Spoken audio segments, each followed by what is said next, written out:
و در قسمت آخر برنامه از زهرا گل خواهشمندم تا در جایگاه آمده سوالاتشان را که تهیه نبوده اند برای شما به خوانش بگیرد تا آمدنشان تشویق کنید.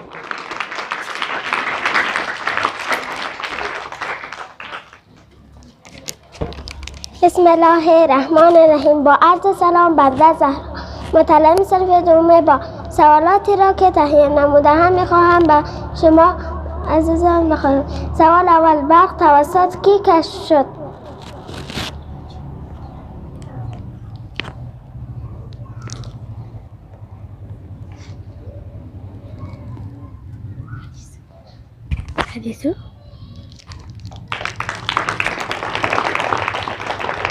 سوال دوم: اولین بند برق افغانستان چه نام داشت؟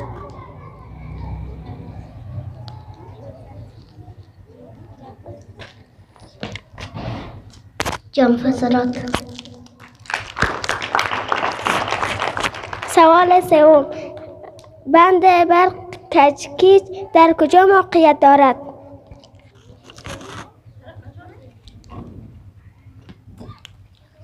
هلمند.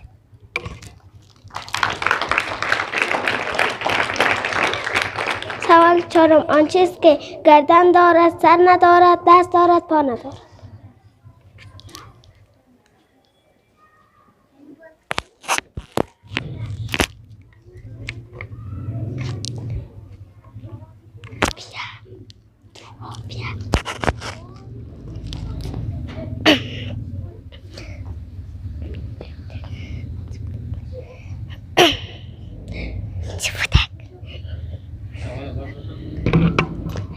سوال چهارم: آن چیز که گردن دارد، سر ندارد، دست دارد، پا ندارد. کوزه.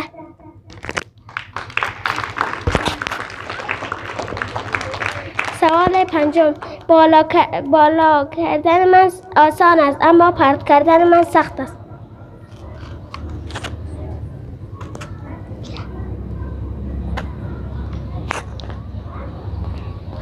پر. تشکر از توجهتون.